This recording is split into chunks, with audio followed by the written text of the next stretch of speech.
Vincent Perrault, 40 degrés à l'ombre, pas si sage? Le soir, on allait en boîte avec les artistes, sur le plateau de C'est à vous.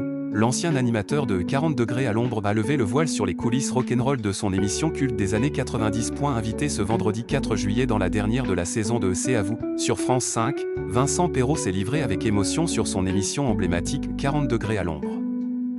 Face à Anne-Elisabeth Lemoine, l'animateur a brisé le mythe du gendre idéal qui lui collait à la peau durant cette période faste de sa carrière. Qu'Anne-Elisabeth Lemoine l'interroge sur cette image de gendre idéal qui le suivait à l'époque de 40 degrés à l'ombre, Vincent Perrault répond avec une franchise désarmante: « Je sais pas si j'ai essayé de casser quoi que ce soit. Je pense que j'étais ce que j'étais déjà, et que si certains qui me trouvaient gendre idéal avaient assisté aux coulisses de l'émission, le soir, c'était la fête, comme vous lors des dernières, sauf que nous, c'était la dernière tous les jours. Avec les artistes, on allait dans les boîtes, on fêtait ça, et c'était peut-être pas si idéal que ça comme gendre, mais ça ne se voyait pas, et voilà, c'est très bien comme ça. » Cette confession révèle l'envers du décor d'une émission qui marquait les après-midi estivaux jusqu'en 1997. Pendant cette année, Vincent Perrault a sillonné les routes de France, de La Rochelle à Biarritz en passant par Lacanau, offrant 2 heures de divertissement en direct aux téléspectateurs. Mais derrière cette image polissée se cachait une ambiance bien plus décontractée, où les soirées avec les artistes invités rythmaient le quotidien de l'équipe. Aujourd'hui, Vincent Perrault doute sérieusement qu'une telle aventure télévisuelle puisse renaître.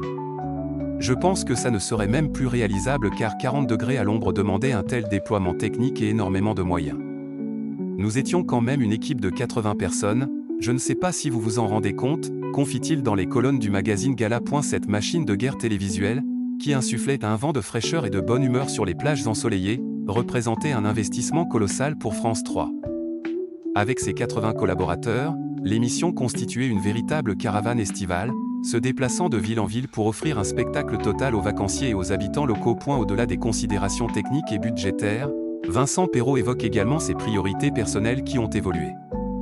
Entre-temps, les années ont passé et j'ai 2 enfants que je ne vois pas forcément beaucoup dans l'année. Je bosse beaucoup à Paris et eux sont dans les Alpes-Maritimes. Je ne vais les voir qu'une semaine par mois. Après avoir brillé sur France 3 dans les années 90, puis rejoint TF1 où il a notamment présenté Mokshu Patamub et l'émission des records, Vincent Perrault a trouvé un nouvel équilibre à la radio. Depuis 2001, il anime Petit Matin le week-end sur RTL, les samedis et dimanches, un rythme qui lui permet de concilier vie professionnelle et paternelle.